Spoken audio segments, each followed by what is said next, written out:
Le 26 février 1993, une bombe explosa dans les parkings souterrains de la tour nord du World Trade Center à New York. Elle fit 6 morts et des dizaines de blessés. L'explosion éventra plusieurs niveaux dans les souterrains de la tour, mais ne mit pas en péril l'intégrité structurelle de l'édifice. Le FBI remonta très rapidement aux coupables, un groupe d'islamistes mené par un certain Ramzi Youssef. Plusieurs d'entre eux furent condamnés par la suite à la prison à vie. Depuis ce jour, le sentiment de sécurité des Américains, qui s'étaient toujours sentis à l'abri sur leur territoire, fut mis à mal pour toujours. Voici comment débutait un documentaire de la série The FBI Files, consacré précisément à l'attentat de 1993 contre le World Trade Center. I'm Jim Kallstrom, former director of the FBI's New York office. Terrorist bombings are what happen in other countries, not here in the United States.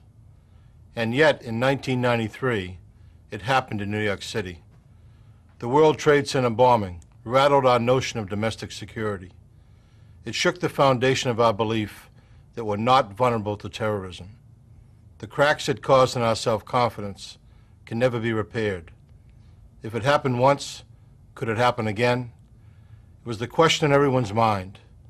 Dommage que ce soit précisément le FBI qui ait sponsorisé l'attentat de 1993 au World Trade Center.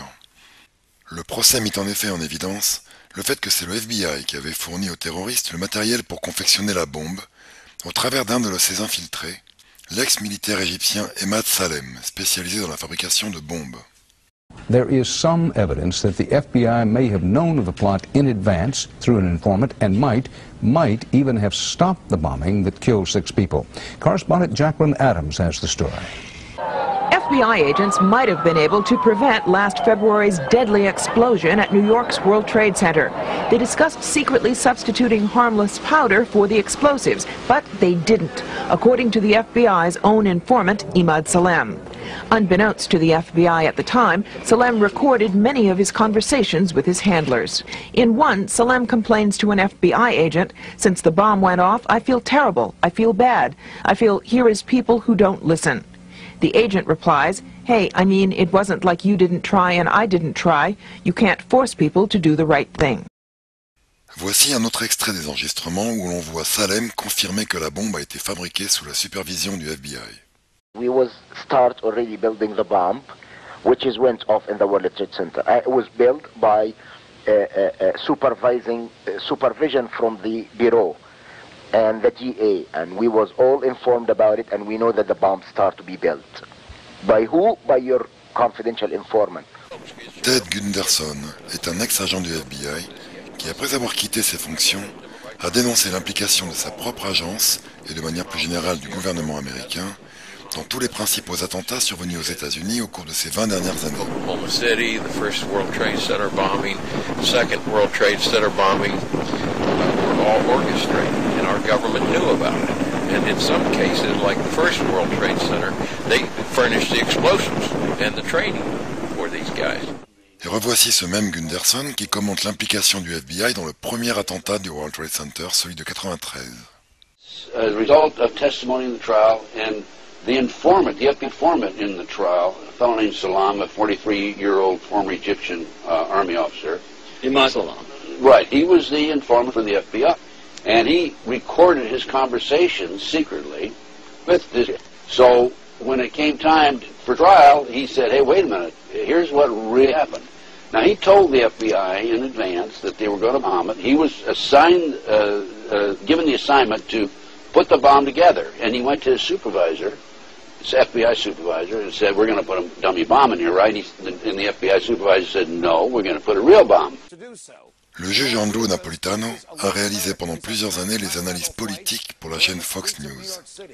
Dans cette émission, où il parle de 17 affaires d'attentats apparemment déjouées par le FBI, il explique que ce même FBI infiltre et parvient à convaincre les différents groupes d'aspirants terroristes à préparer ces attentats, exactement comme ils l'ont fait dans le cas du World Trade Center. But the more curious cases are the remaining 17 for which the federal government has taken credit. They all have a common and reprehensible thread. They were planned, plotted, controlled, and carried out by the federal government itself.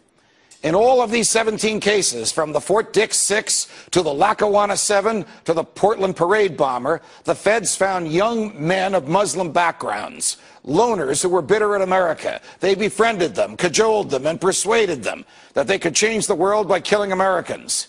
In all these cases, agents worked undercover and portrayed themselves to the targets as Arabs of like un-American mind. In some cases, the federal agents used third parties to act as middlemen. The third parties were typically persons who had been convicted of crimes and who, in return for leniency at their own sentencings, were willing to work with the same feds who prosecuted them in order to help the feds entrap whomever else those feds were pursuing. Voilà, selon Ted Gunderson, le motif pour lequel le FBI se serait impliqué de manière directe dans tous les principaux attentats de ces dernières années sur le sol américain. Okay, back in the 80s, 1980s, the Department of Justice proposed legislation to fight terrorism. And this legislation took away many of our constitutional rights and civil liberties.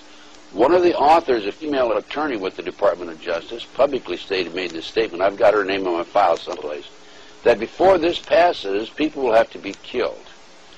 Well, so that was the reason, I feel, for the 1993 World Trade Center bombing.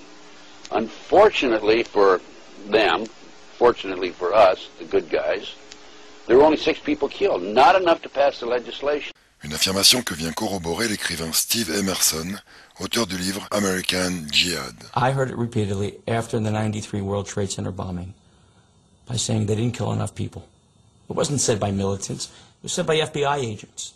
They didn't say it because they wanted more blood, but they understood that it would take more blood in order to get the government to react.